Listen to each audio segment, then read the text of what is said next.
Pues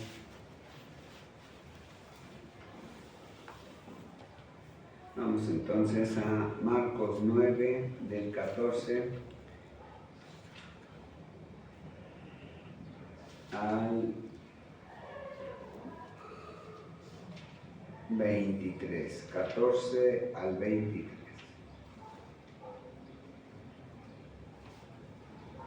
Nueve, 14 al 23. Vamos a ponernos de pie. Lo vamos a leer alternadamente y yo les voy a ayudar con 14, 23, ¿verdad? con sus versículos, ¿sí? Yo les voy a ayudar para que vayamos parejitos. Marcos 9, 14 al 23. Bien. Cuando llegó a donde estaban los discípulos, vio una gran multitud alrededor de ellos y escribas que disputaban con ellos. Y enseguida toda la gente, viéndole, se asombró y corriendo a él, le saludaron. Él les preguntó, ¿qué disputáis con ellos? Respondiendo uno de la multitud dijo: Maestro, traje a ti a mi hijo, que tiene un espíritu mudo, El cual, donde quiera que le toma, le sacude y echa espumarajos y cruje los dientes y se va secando. Y dije a tus discípulos que lo echasen fuera y no pudieron. Respondiendo él les dijo: Oh generación incrédula, ¿hasta cuándo he de estar con vosotros? ¿Hasta cuándo os he de soportar? Traédmelo. Y se lo trajeron, y cuando el espíritu vio a Jesús, sacudió con violencia al muchacho, quien cayendo en tierra se revolcaba echando espumarajos. Jesús preguntó al padre: ¿Cuánto tiempo hace que le sucede esto? Y él le dijo: desde niño.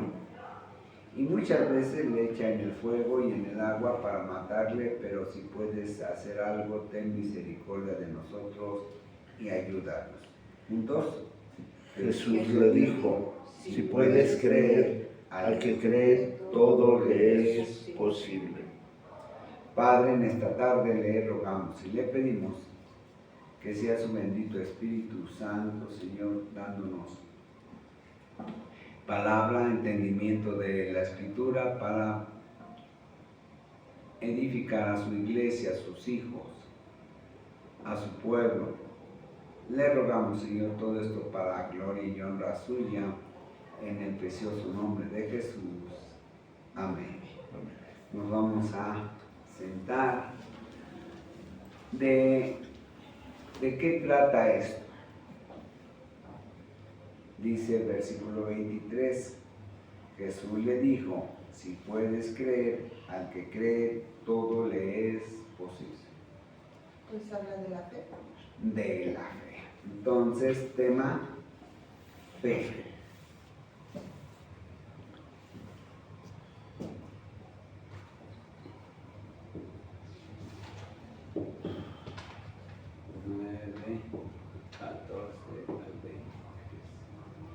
Bien, fíjense bien.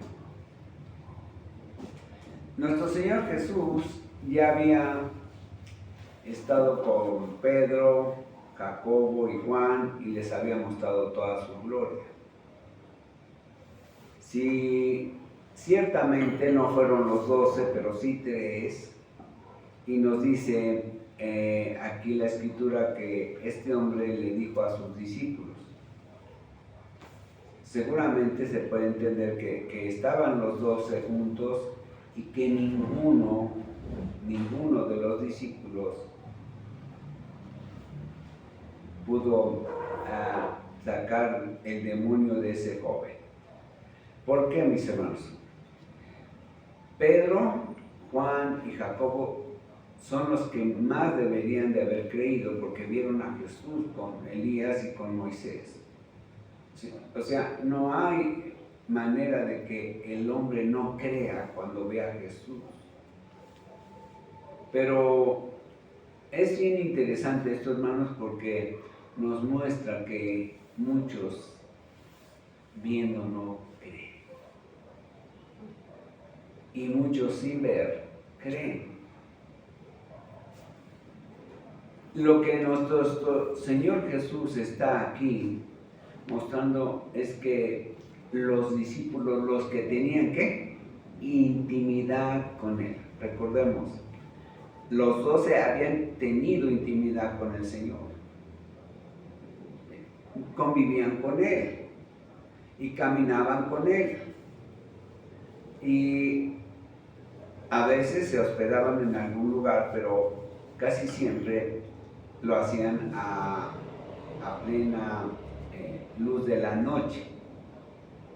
O sea, tenían intimidad, casi siempre andaba el Señor con ellos. Pocas veces el Señor los mandaba a todos juntos, ¿verdad? Cuando los manda de 2 en 2, pero casi siempre andaba con ellos. Tenían intimidad y sin embargo, ¿qué pasa? Su fe no era suficiente. La intimidad con Cristo es esencial, importante. Pero tiene que haber una disposición a ser arrastrados, diríamos, por el Espíritu Santo. En este momento estoy hablando. El Espíritu Santo, dice ahí en Juan 14, les dice, habita entre ustedes, pero va a llegar el momento en que va a habitar en ustedes. ¿Sí? Todavía no, el Espíritu Santo todavía no habitaba en ellos. Pero sí, el Espíritu Santo estaba trabajando sobre las mentes de ellos. Pero cuando hay incredulidad, hermanos, no podemos obrar mucho o hacer las obras del Señor. Entonces, dice, cuando llegó a donde estaban los discípulos, vio una gran multitud alrededor de ellos y escribas que disputaban con ellos. ¿Con quiénes? Con los discípulos. Con los discípulos. El tema es fe.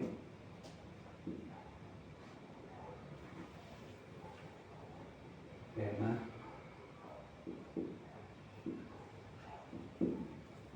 En medio de incrédulos.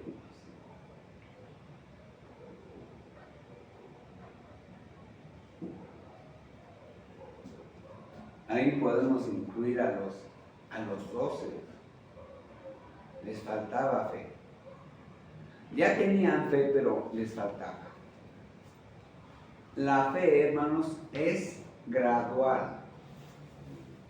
La fe se tiene que practicar.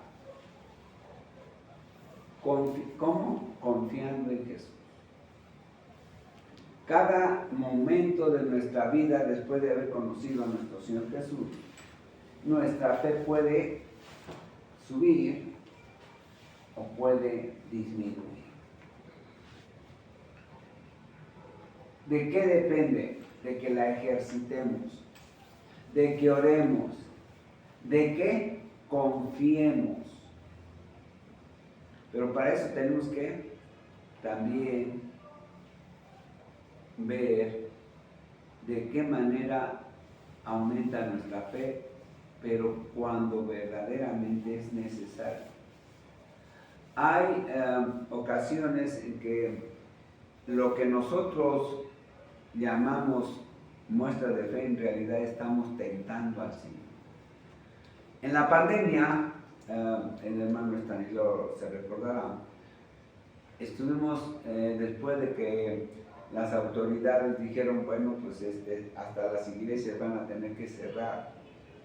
Y estuvimos todavía como un mes, algo así, quizás un poco más. Y entonces los hermanos dijeron, pastor, pues yo creo que es falta de fe, así dijeron algunos congregantes.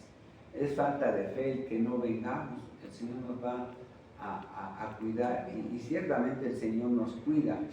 Pero hermanos, primero estaba la orden de la autoridad y dice la Escritura que tenemos que obedecer a la autoridad. Principio. Segunda, el Señor ciertamente nos protege, pero no tenemos que tentar al Señor. la fe no es a veces tentar al Señor, porque a veces hay pastores que en un mal entendimiento de la Escritura han hecho lo que aquí en Marcos aparentemente ellos entienden bien, pero en realidad lo entienden mal. Miren, guarden su lugar y vamos a Marcos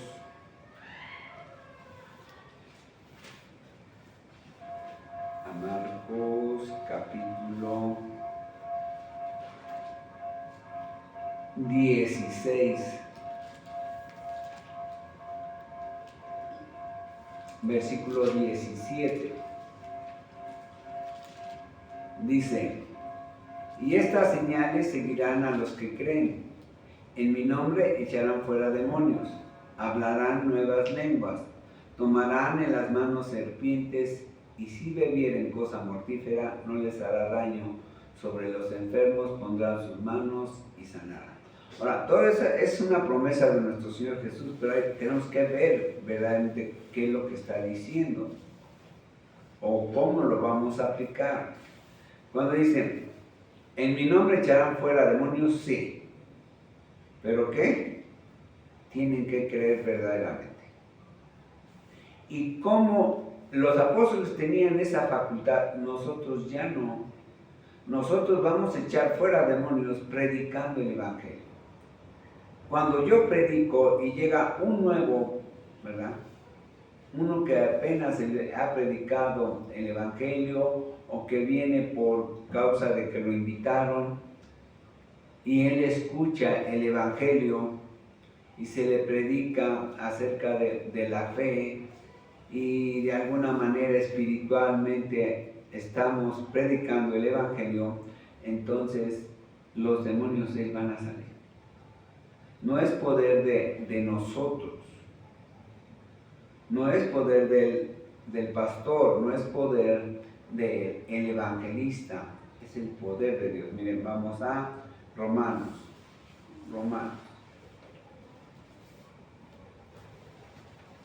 Ahorita regresamos a Marcos 16.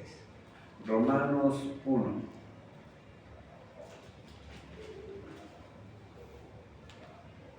Versículo 1:16.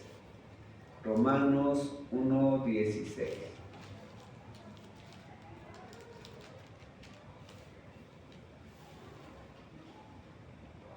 Romanos 1:16. Después de Hechos. Primero los Evangelios, después Hechos, después Romanos.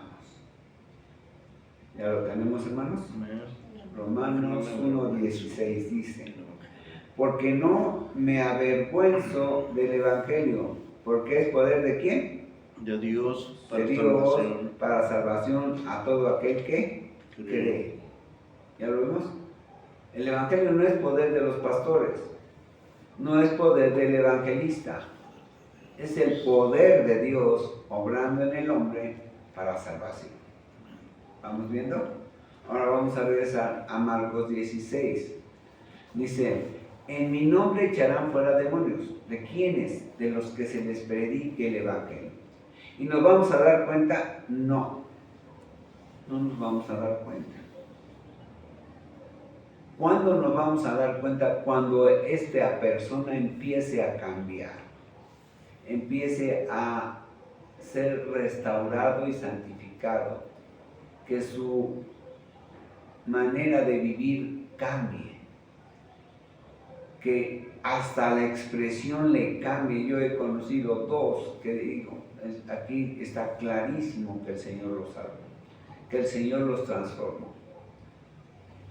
Entonces, miren, y queda muy bien explicado en el versículo 9, dice, hablando de María Magdalena cuando ve la resurrección del Señor, ¿verdad? Dice: habiendo pues resucitado Jesús por la mañana, el primer día de la semana, apareció primeramente a María Magdalena, de quien había echado 7 demonios. Ahora, cuando habla de María Magdalena, en ninguna otra parte de los evangelios habla de que le había sacado a nuestro Señor Jesús 7 demonios, nada más en este versículo. ¿Por qué? Porque lo que nos está señalando la Biblia es que cuando ella creyó, no se vio que salieron los demonios.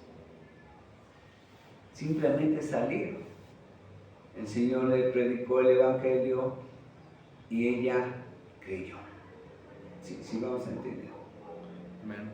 Ahora, cuando vemos lo de la legión que estaba en el Gadareno, esto yo le llamo una salida sin violencia. En el caso del Gadareno fue una salida agresiva. ¿Por qué razón? Porque eran muchos los demonios. ¿Sí? Era una legión. Y una legión en diferentes tiempos bíblicos, ¿verdad? O tiempos de los soldados romanos, en algunas ocasiones eran 4,000 la legión y a veces eran 5,000 o 6,000, ¿sí? Pero de cualquier manera quiere decir que eran muchos los demonios y por esa razón salieron de una manera violenta del Gadareno. Pero cuando son pocos, no se ve que salgan, ¿sí? A veces se manifiestan. A mí me ha tocado ver 2 o 3 ocasiones a gente que está verdaderamente endemoniada, se les ve, pero no pasa de 5 o 10 minutos en oración, pero porque han escuchado el Evangelio, primeramente porque han escuchado el Evangelio. Ahora, vamos a regresar al versículo 17, dice: estas señales seguirán a los que creen, en mi nombre echarán fuera demonios. ¿Cómo? Predicando el Evangelio. Hablarán nuevas lenguas. Cuando las lenguas, hermanos, cuando nosotros predicamos el Evangelio, estamos hablando lenguas angelicales. Es decir, ¿qué? Lenguas venidas del cielo. ¿Sí? Las lenguas, allá en 1 Corintios, en el capítulo 14, habla de don de lenguas, pero después vamos a escuchar eso. Pero a esto en específico está hablando de que estamos hablando lenguas angelicales, lenguas que no van a entender, ¿verdad? Que espiritualmente ni nosotros nos vamos a dar cuenta que se están llevando a cabo. ¿Por qué? Porque el Evangelio es tan poderoso que nuestro Señor Jesús, ¿verdad?, el poder del Espíritu Santo está transmitiendo a las personas que están oyendo el Evangelio, les está transmitiendo lo que ya está escrito aquí. Y quizás no somos tan buenos predicando, porque quizás tenemos poco, ¿verdad?, de haber conocido del Evangelio, pero ya el Señor le dio a alguien el don de evangelista. Entonces el hermano que predica el Evangelio, aunque le falte madurez, por el solo hecho de que el Espíritu Santo es el que está obrando, entonces va a transmitir el Evangelio. Son cuestiones espirituales. Quizás los pastores hemos tenido un poquito de descuido en cuanto a transmitir que el asunto no solamente es intelectual.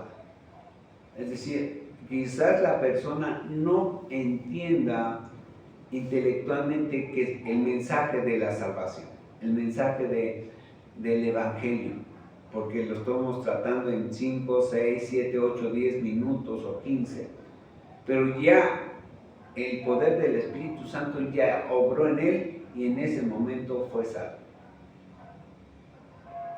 Sí, espero que me vayan a entender. ¿Por qué? Porque es una cuestión espiritual.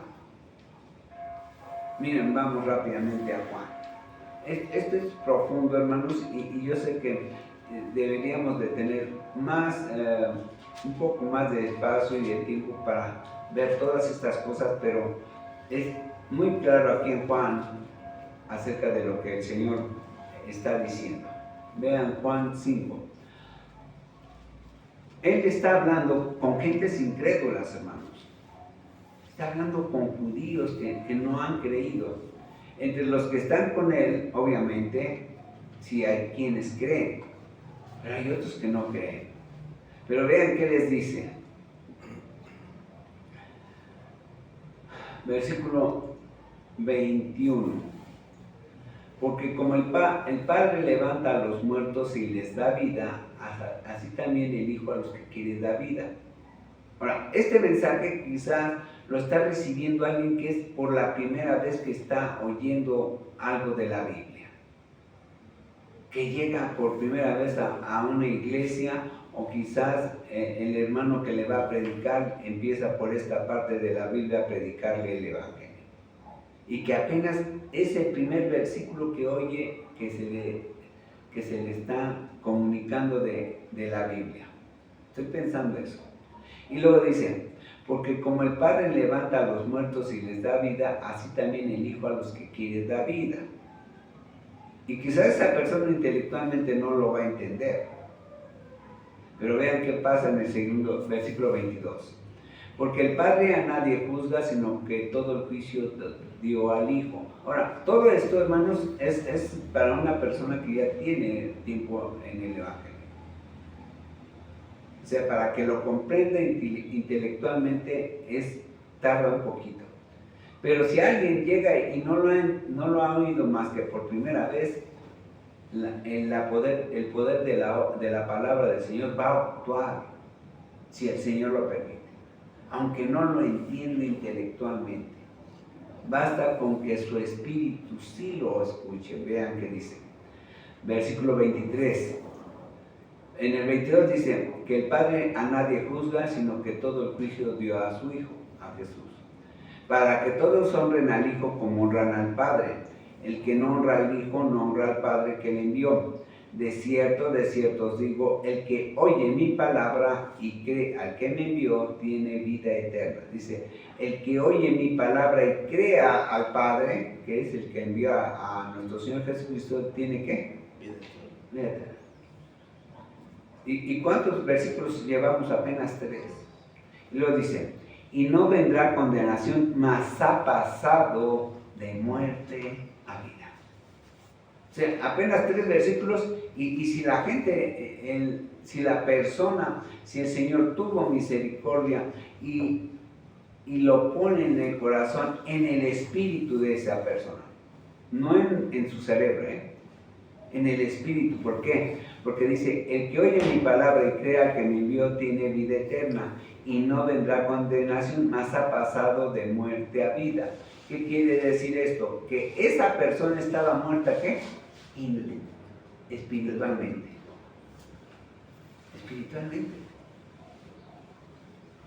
Y dice, ese espíritu ha pasado del estado de muerte en que estaba a vida. Y lo habrá podido captar esta persona con 3, 4 versículos que apenas llevamos. No creo. No creo. Pero ya el Espíritu Santo obró. Y luego vean el 5. Del 25 dice, de cierto os digo, viene la hora, y ahora es cuando los muertos. Dice, viene la hora, pero ahorita es. Voy a pensar que la hermana Amadita apenas acaba de venir por primera vez aquí a Monteoret y nunca ha oído de la Biblia, nunca ha oído del Evangelio, y es la primera vez y ha oído estos versículos. Y luego dice, de cierto os digo, viene la hora, pero ahora es, en este momento, cuando los muertos oirán la voz del Hijo de Dios. Dice, los muertos, los que estaban muertos.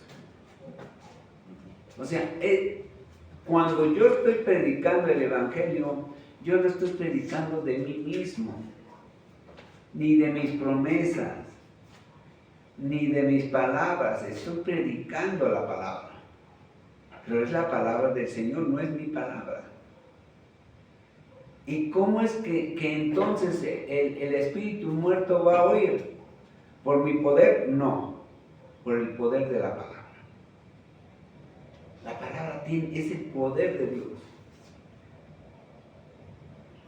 Dice, ese espíritu muerto va a oírlo. Está muerto, pero la va a oír. ¿Por qué? Porque el poder de la palabra del Señor es grande. Y a lo mejor lo que dijimos hace unos momentos, la persona en su cerebro no lo va a registrar, no lo va a entender, no va a entender intelectualmente lo que se le está predicando, pero su espíritu sí. Sí, sí, vamos comprendiendo un poquito. Y lo dice. Y viene la hora, y ahora es cuando los muertos oirán la voz del Hijo de Dios, y los que la oyeren, es decir, los que la atendieren, los que la obedecieren, vivirán. Voy a hacer un símil. El hermano Estanislao es un incrédulo, acaba de llegar por primera vez, y la hermana Lupita está aquí, ella ya ha creído, y entonces está oyendo, pero ella creyó, entonces ella ya tiene su vida espiritual viva, su espíritu ya tiene vida. Pero el espíritu del hermano Estanislao acaba de llegar y apenas es la primera vez que oye, y el Señor le está hablando a través de la Escritura, se le está predicando salvación, y entonces el espíritu va a los pies de Jesús. Va, ¿por qué? Porque está oyendo su espíritu.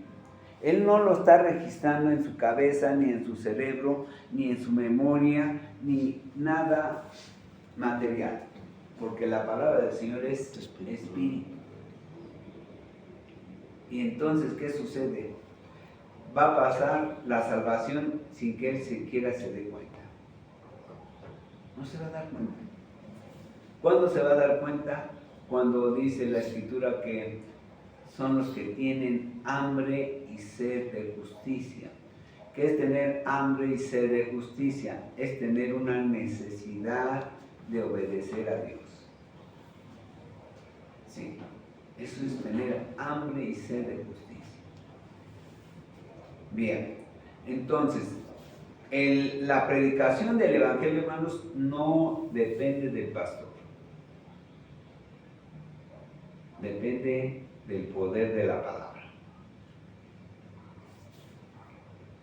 El Señor les da, tiene misericordia de algunos predicadores, de algunos pastores, y les da la elocuencia, de tal manera que el Señor obra más a través de esa persona. Pero no es la persona la que está orando, es el Espíritu Santo de Dios. ¿Sí? ¿Somos qué? Solamente conductos, solamente somos utensilios para Dios, unos más útiles que otros.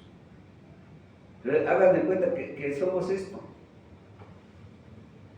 o que somos un micrófono, y que la palabra del Señor entra y sale y entra al corazón hasta el espíritu de los que están aquí, y entonces empieza a hablar el Espíritu Santo.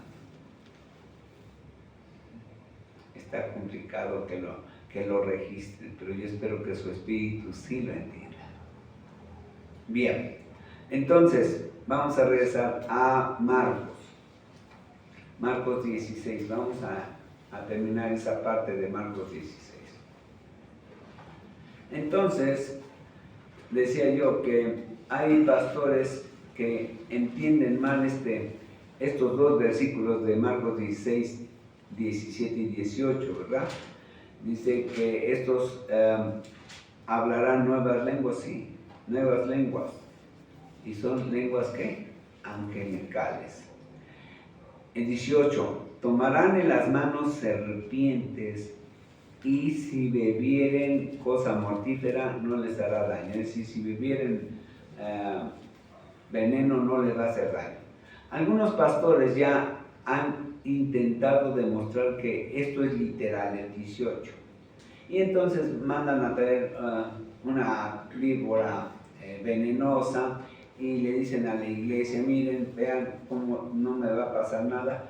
y dejan que la víbora les muerda y sucede que se muere. ¿Por qué? Porque lo que está hablando aquí no es literal. Sí les pasó y sí les sucedió a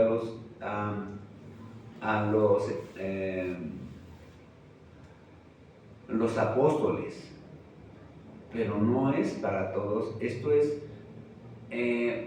espiritual. Cuando dice, en las manos tomarán serpientes, ¿verdad? Está diciendo, van a tener contacto con personas que tienen veneno. Por eso allá en Romanos 3, ¿verdad? 3, 10 al 18 habla de que, dice, veneno de áspides tienen debajo de su lengua, ¿verdad? Que hay gente venenosa. Y está diciendo ahí, a los que prediquen el Evangelio no les van a hacer daño esas palabras, no les van a hacer daño. Y si vamos a Mateo 5, va a decir, vamos a ver que cuando alguien habla mal de un verdadero cristiano, la bendición le llega al cristiano. Le llega bendición al cristiano en lugar de maldición. Está muy claro allá en Números 19, pero vamos aquí al Evangelio de Mateo. Vamos a ver. Mateo 5.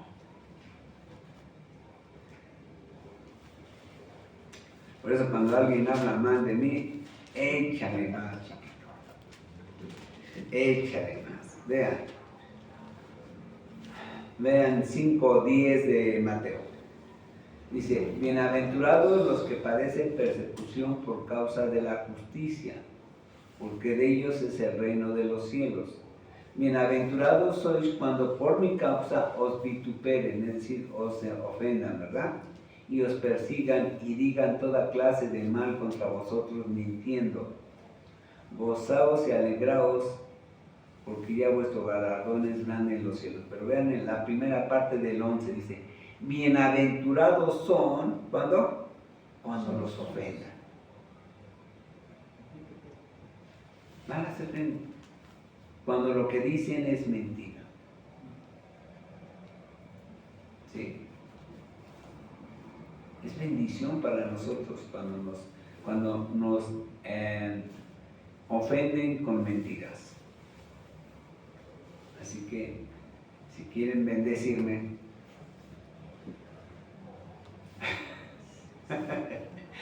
bien, ok. Ahora, entonces, tenemos que entender que esto es espiritual. Marcos, hermanos, es el que, de los evangelistas, es el que más habló de la parte espiritual. Increíble. Fue el que habló más de demonios. Es el que habló más del aspecto espiritual del creyente y del mensaje espiritual del Evangelio. Pero bueno, vamos a regresar entonces a Marcos, ¿qué? Marcos 9.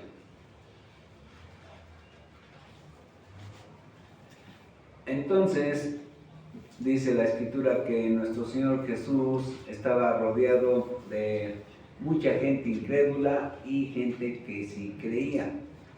Y cuando llega con sus discípulos, ve que hay mucha gente alrededor de ellos, alrededor de los discípulos. Entre ellos había muchos escribas, ¿verdad?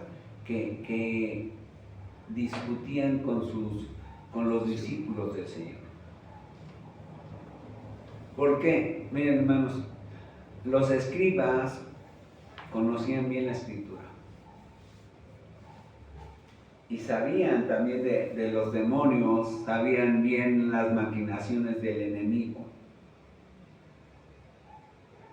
Y vieron que este hombre, el que llevaba al joven, ¿verdad? Al joven que tenía un espíritu mudo, es decir, que no hablaba, porque cuando los espíritus malignos entran en los hombres, generalmente esa gente habla de más y se manifiesta hablando, pero en este caso era un espíritu mudo que la única manera en que se manifestaba era haciendo que le saliera espuma por la boca a este joven, como si tuviera rabia.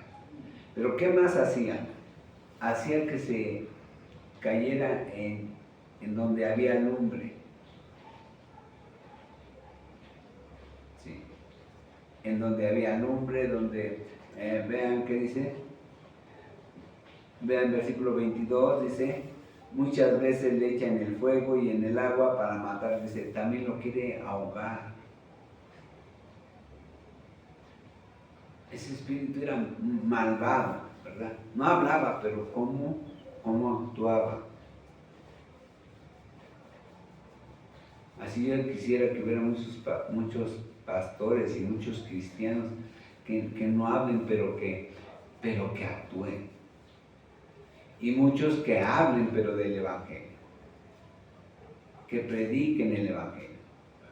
Bien, entonces, nuestro Señor Jesús llega con los discípulos y empiezan a ver por qué están discutiendo los escribas con ellos. Vean qué dice.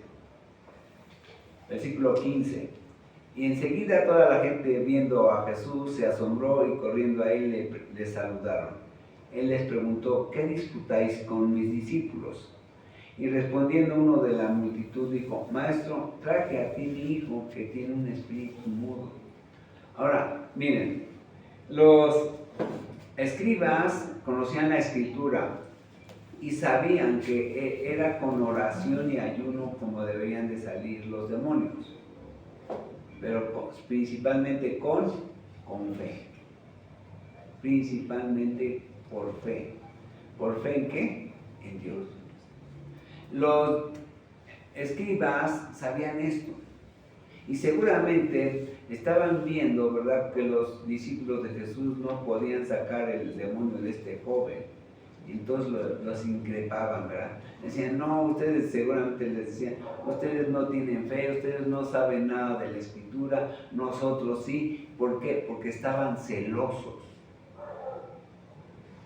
Hay muchos cristianos, hay muchos pastores, muchos maestros cristianos que son envidiosos. Lo bañan o lo matizan, esa envidia la matizan con celo. Ay, no quiero que nadie estorbe a mi ministerio, tengo celo de mi ministerio. Pero los ministerios también se comparten. No mi ministerio le doy a alguien de mi ministerio, no. Yo tengo que ejercer mi ministerio, pero no puedo estorbar al ver a un hermano que el Señor le ha llamado para predicar.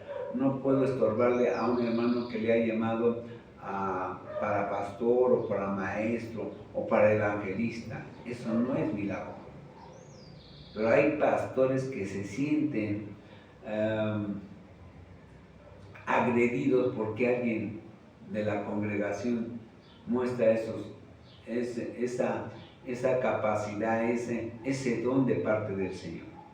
Miren, es muy fácil. Vamos a Mateo. Vamos a Mateo.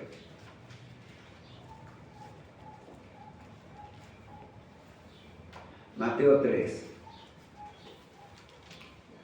Juan el Bautista ya tenía años bautizando, ¿verdad? Cuando llega nuestro Señor Jesús con él. Vean qué dice. Versículo 13. Entonces Jesús vino de Galilea a Juan al Jordán para ser bautizado por él. Mas Juan se le oponía diciendo, yo necesito ser bautizado por ti y tú vienes a mí. Pero Jesús le respondió, dejad ahora, porque así conviene que cumplamos toda justicia. Es decir, que cumplamos todo, ¿qué?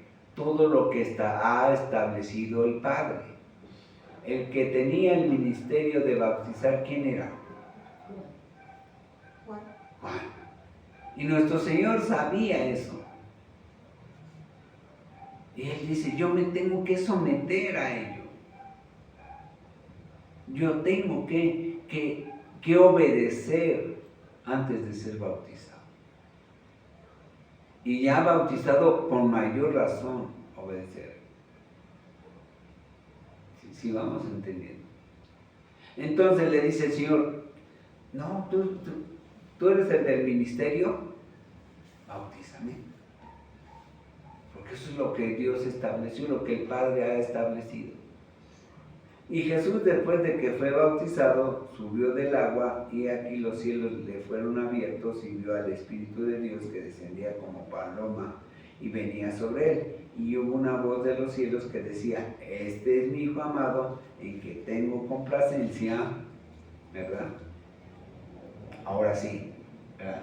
Mira, vamos a Juan.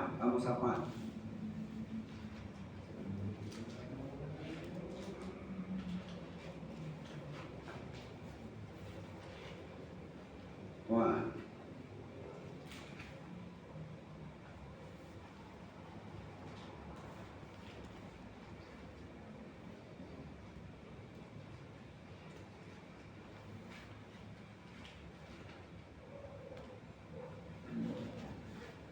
Vean Juan capítulo 3,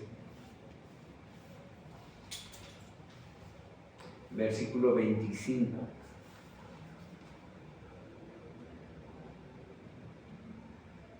¿Ya lo tenemos? Amén. Juan 3, 25 de Juan, ¿verdad? Dice, entonces hubo discusión entre los discípulos de Juan y los judíos acerca de la purificación. Primero los judíos, ¿verdad? Estaban, seguramente era gente que conocía de la Escritura y estaban, ¿verdad? Hubo discusión entre los discípulos de Juan, es decir, los que seguían a Juan, ¿verdad? Acuérdense que a Juan él tenía un grupo de seguidores, ¿sí? A los que les enseñaba antes de que llegase nuestro Señor Jesús. Ya lo seguía la gente, ya tenía discípulos. Entonces esos discípulos de Juan discutían con los judíos acerca de cómo debía de ser la purificación. Había ya doctrinas que enseñaban algo diferente al bautismo, pero no entendían los judíos que lo que predicaba Juan era un bautizo que simbolizaba varias cosas. Primero, limpieza de pecados, arrepentimiento, cambio de vida. Y eso en la doctrina judía no estaba. Nada más estaban hablando de limpieza corporal. Y luego vean que dice, versículo 26. Y vinieron a Juan y le dijeron, Rabí, mira que el que estaba contigo al otro lado del Jordán, de quien tú diste testimonio, bautiza y todos vienen a él. Ahora, los judíos, los escribas y los fariseos estaban viendo que ya Jesús había sido bautizado por Juan y entonces quisieron meter cizaña, ¿verdad? Porque no sabían verdaderamente quién era más grande, si Juan o Jesús. No sabían ellos. Y entonces le dicen a Juan, mira, al que tú bautizas ahora le siguen a él más gente que a ti. Como diciendo, ve y reclámale, ¿no? Y vean qué dicen, 27. Respondió Juan y dijo, no puede el hombre recibir nada si no le fuere dado del cielo. Dice, yo tengo el ministerio que me dio ¿quién? El Padre, que viene del cielo. Y a él, al Señor Jesús, ¿verdad? A él le fue dado otro ministerio, pero que también viene del cielo. Yo no tengo que estar peleando por el ministerio que el Padre le dio al Hijo, dijo Juan. ¿Yo qué? Yo sé quién soy y sé quién es Él. Y luego le dice, vosotros me sois testigos de que dije, yo no soy el Cristo. Él es el Cristo. Y si ustedes son testigos de que yo les dije que no soy el Cristo, que yo no soy el Cristo, en el capítulo 2, ¿verdad? Y en el capítulo 1, o sea, todas las veces que le decían a Juan, tú eres el Cristo, él decía, yo no soy el Cristo. Yo no soy el Cristo. Ahora vean el versículo 1. Dice, ustedes son mis testigos, yo no soy el Cristo, sino que soy enviado delante de Él. Dice, yo soy un enviado del Padre para anunciar acerca de Cristo, es decir, de Jesús. El que tiene a la esposa es el esposo, mas el amigo del esposo que está a su lado le oye, se goza grandemente de la voz del esposo, así pues mi gozo está cumplido. Dice, yo sabía quién era yo y sabía que había otro que iba a venir detrás de mí, que era mucho más grande que yo, de tal manera que yo ni siquiera soy digno de amarrarle las correas de sus sandalias. Pero con eso estoy gozoso, con eso estoy gozoso. No deseo más. Ya grande misericordia tuvo Dios conmigo al haberme dado ese ministerio. Así muchos cristianos deberían decir, yo no tengo el ministerio que me gustaría, porque hay algunos hermanos que quieren ser pastores. Y yo les digo, hermanos, no saben lo que piden. No saben lo que piden. El ministerio más difícil, hermanos, y más ingrato en las congregaciones a veces es el del ser pastor. Pero ese es el ministerio y lo tenemos que cumplir.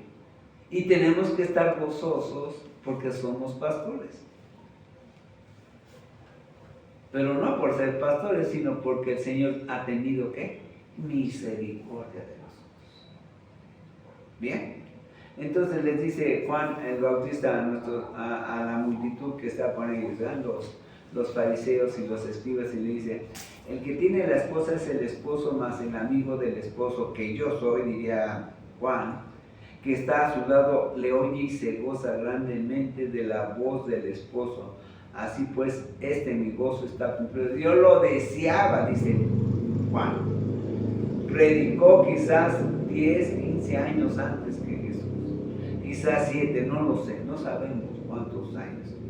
Pero él ya estaba bien cimentado en cuál era el papel que le correspondía a él, y él se gozaba. Ahora que el gozo que él estaba esperando de conocer al Mesías, de conocer al ungido de Dios, de conocer al que venía detrás de él, porque ese era su ministerio y esa era la profecía que se cumplía en su vida. A veces las bendiciones que nosotros recibimos, hermanos, de parte del Señor cuando hemos creído en Él, a veces nos parece poco, o ni siquiera nos damos cuenta de que hemos recibido eso. No nos damos cuenta. Tan solo el ser hijo de Dios ya es algo tremendo. Y los cristianos ni se dan cuenta que es eso, qué grandeza ser hijo de Dios. No se dan cuenta. Quisieran ser presidentes, quisieran ser candidatos para ser diputados o quizás gobernadoras o gobernadores, quisieran ser cualquier cosa políticamente, pero no toman en cuenta que ser hijo de Dios es la mayor bendición que Dios tiene para el hombre. No lo valoramos. Bien, entonces sigue diciendo Juan, así pues, mi gozo está cumplido, es necesario, vean qué dice, es necesario que él crezca. Dice, a mí no me da envidia que él tenga más gente, pues él vino a eso, a ser seguido por multitudes para salvarlo, porque yo no lo salvo, diría Juan, y es necesario que él crezca, pero también es necesario que yo disminuya, que yo mengue. Es decir, que yo pase totalmente desapercibido. ¿Sí? Así deberíamos de estar en la iglesia. Decir, qué bueno que el Señor ha bendecido grandemente a alguien que llegó igual conmigo a la iglesia, llegamos en el mismo mes, llegamos en la misma semana, y él ahora es pastor y yo solamente soy evangelista, o simple y sencillamente tengo el ministerio de los baños, tengo el ministerio, uno que no se ve, pero que es el que me dio el Señor. Ese es el sentir verdaderamente de un cristiano que bendice la vida de los hermanos que tienen ministerios que se ven más, pero que no son los más importantes. No, el ser pastor no es lo más importante. Hace unos años, y eso lo he oído de tantas maneras, que dice que en el cielo, ¿verdad? Ya el Señor había venido por la iglesia y pues llegaron ahí los que tienen mega iglesias aquí, ¿verdad? Pero estoy hablando de mega iglesias verdaderas, no mega iglesias de chocolate, no. Estoy hablando de verdaderos predicadores que ganan almas, grandes cantidades de almas.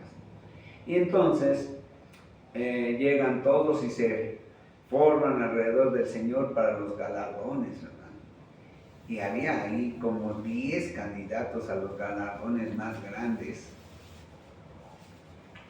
Y entonces, pues llegan, dice el Señor, pues voy a galardonar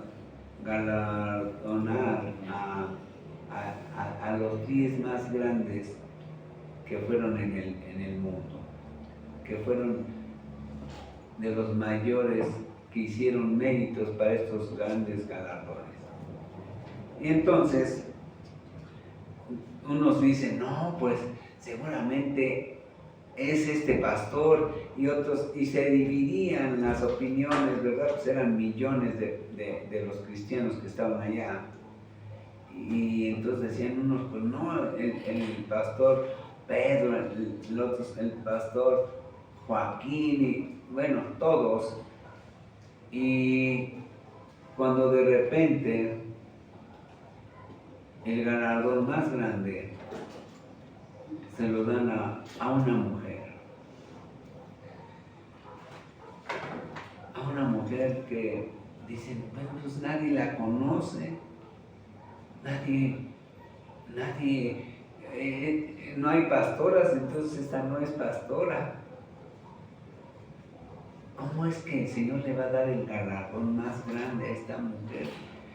Nadie la conoció, a lo mejor ni en su iglesia la conocían. Y preguntaban, oye, ¿conocías? No, pues no me acuerdo. ¿Y cómo es esto? Pues el galardón más grande para esta mujer. Y lo compartía con otro hombre. Y también este hombre,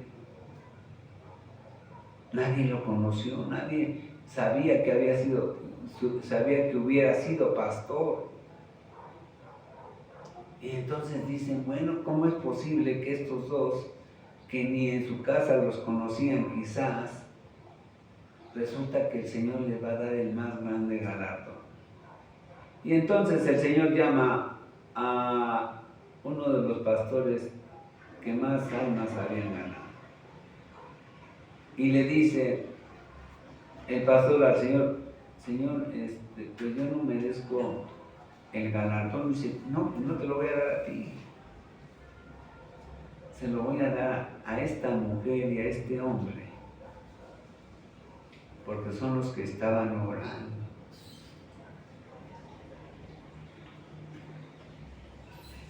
Estaban orando día y noche para que tu ministerio fuera grande.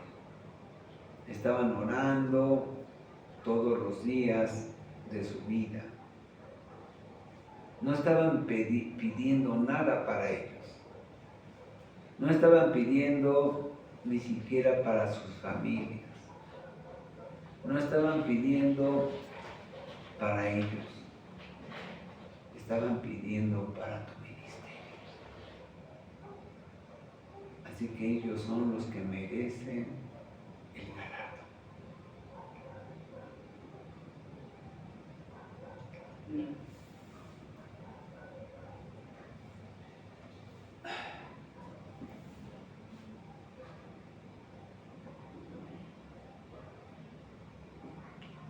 Vamos a regresar a Marcos, hermanos. Juan el Bautista sabía bien cuál era su puesto, ¿verdad? Cuál era su misión, cuál era su ministerio. Vamos a regresar a Marcos.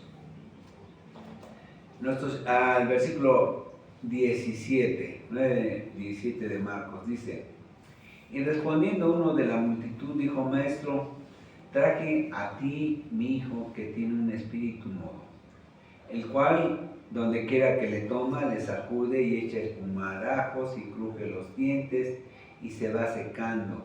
Y dije a tus discípulos que lo echasen fuera y no pudieron. Ahora, Pedro y Juan y Jacobo, pues tendrían que haberlo hecho, ¿no? O más bien pudieron haberlo hecho, pero no pasó nada. De seguro, ya me imagino que en las primeras ocasiones de querer expulsar demonios, Juan y Jacobo y Pedro, hasta bailaban quizás pensando que eso iba a sacar a los demonios. No es así, hermanos. El sacar a los demonios, ya dijimos, es en oración, pero creyendo. No creyendo en que yo puedo expulsar demonios, no. Creyendo que el poder de expulsar demonios es de Dios. Creyendo que la palabra del Señor es la que tiene el poder. Y que no esté inventando yo nada más que lo que dice la Escritura. Estar orando conforme a la Escritura. Hilar versículos, hilar pasajes, hilar palabras que vienen en la Biblia para que el Señor empiece a obrar. Pero además que lo crea, que tenga fe.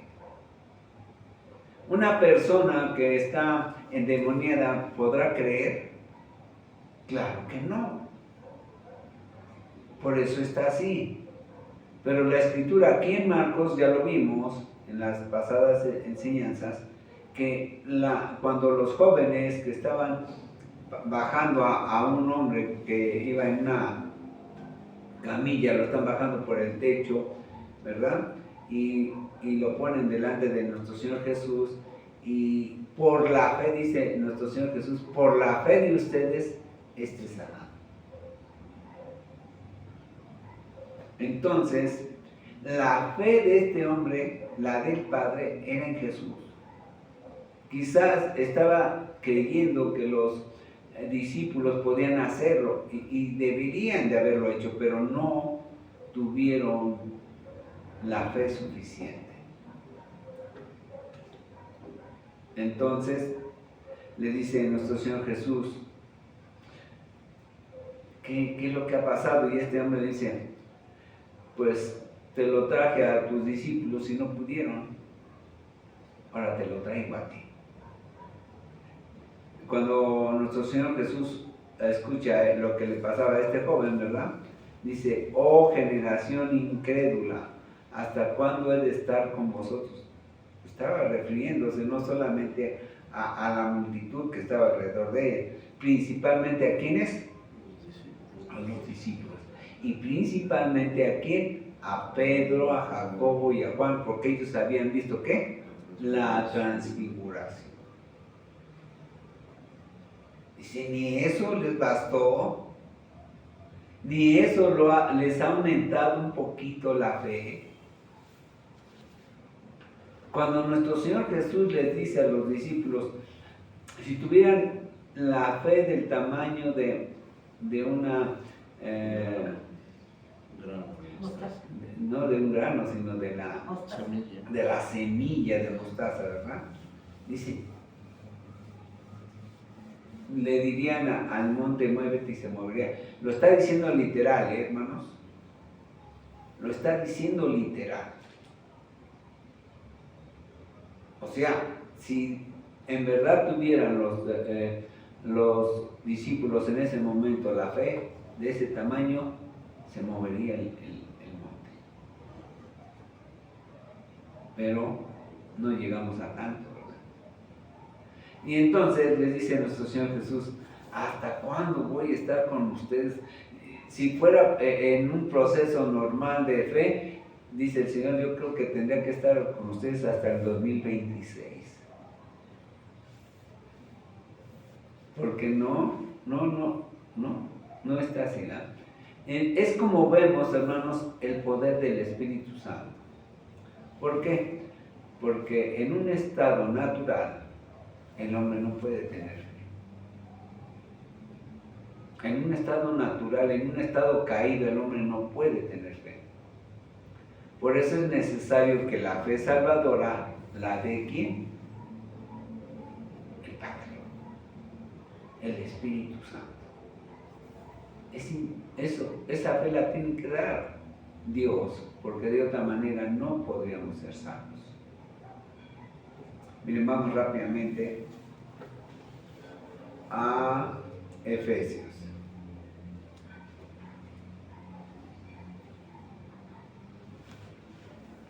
Efesios 2:8.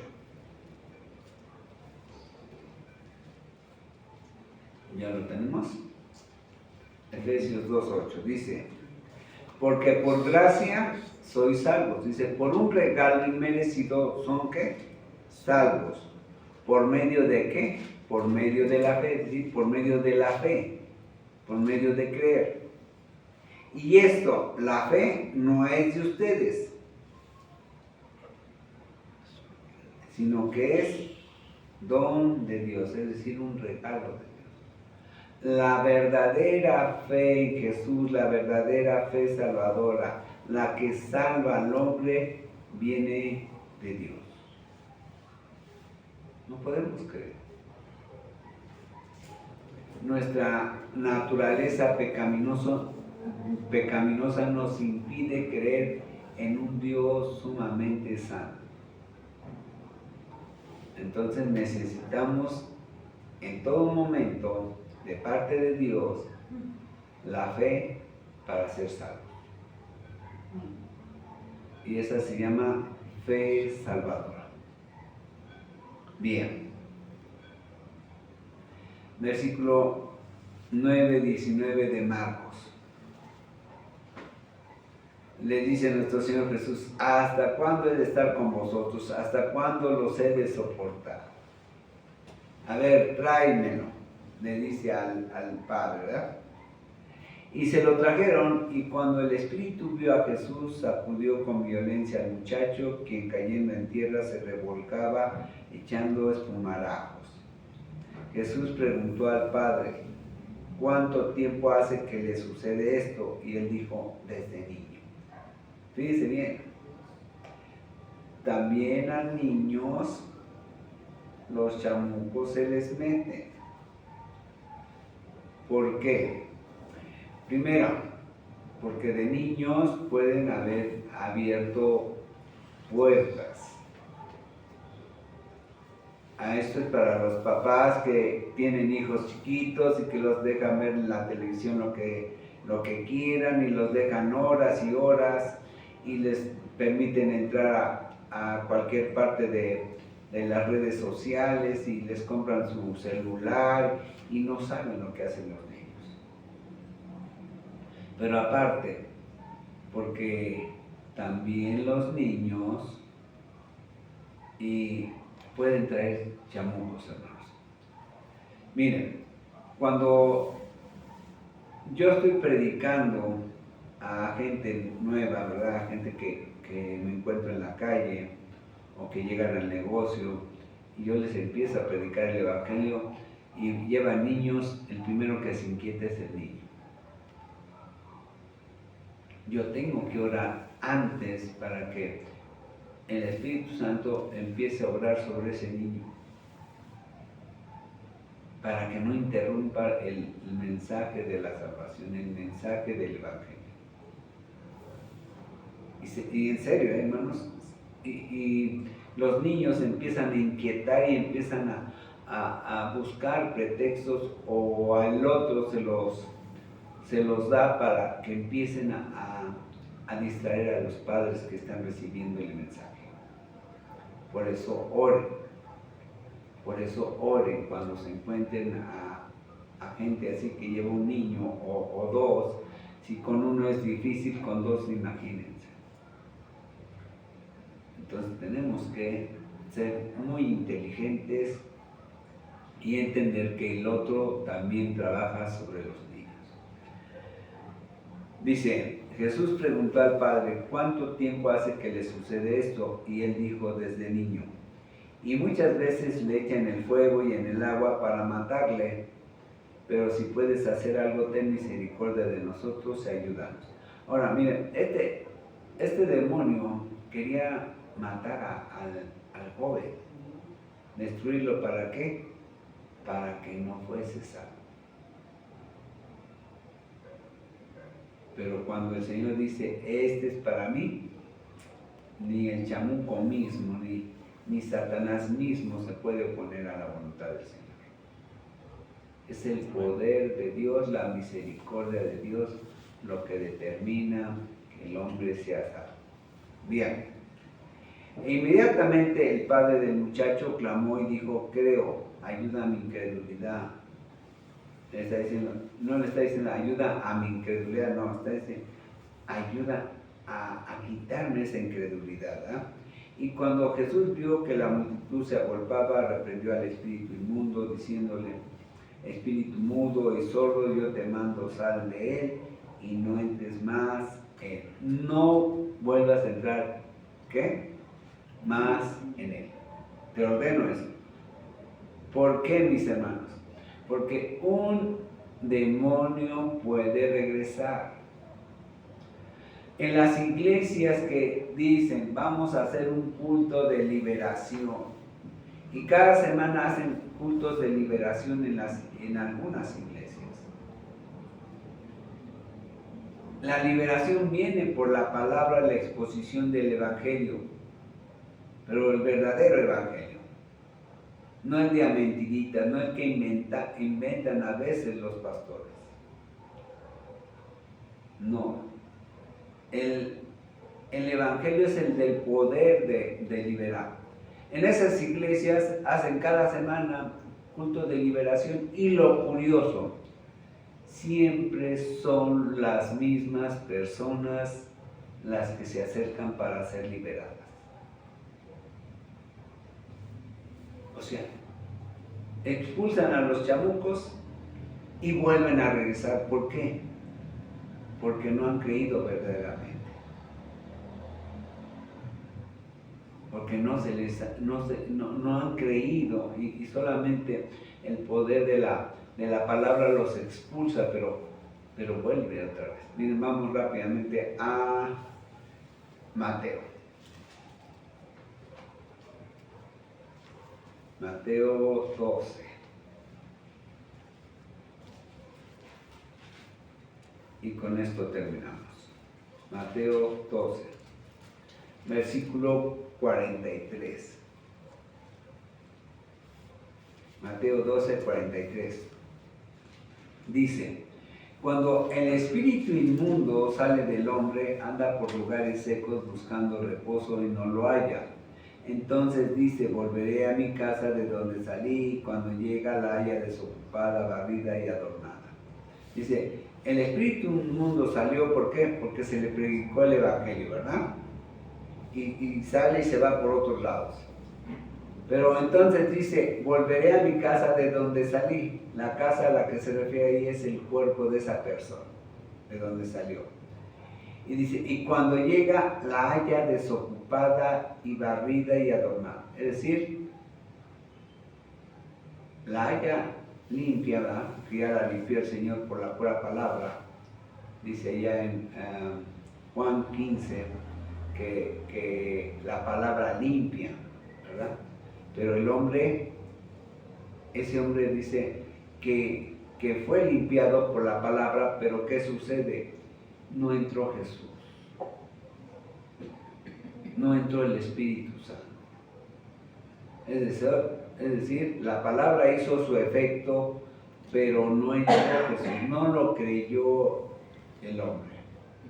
Y entonces llega el demonio que había salido de ahí y dice, pues ahora está limpia, está desocupada, no entró Jesús. En un lugar, en un cuerpo donde Jesús está, ya no puede entrar ningún demonio. Ya no. Entonces el pastor que dice, vamos a hacer liberación y ve que 2, 3 son los que repiten cada semana la misma operación, lo que tendría que decir, sométase al Señor y pídale que entre, porque donde está Jesús ya no puede entrar el demonio, ningún demonio. Miren, vamos rápidamente y con eso se acabamos. Vamos a segunda a los Corintios.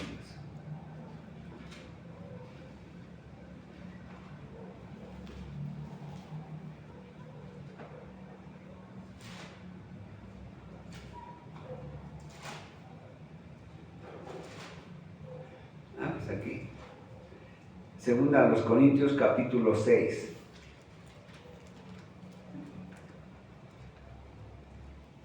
Dice, no os unáis en yugo desigual con los incrédulos, porque qué compañerismo tiene la justicia con la injusticia. 6:14. Segunda a los Corintios 6:14. No os unáis en yugo desigual con los incrédulos, porque qué compañerismo tiene la justicia con la injusticia. ¿Y qué comunión la luz con las tinieblas?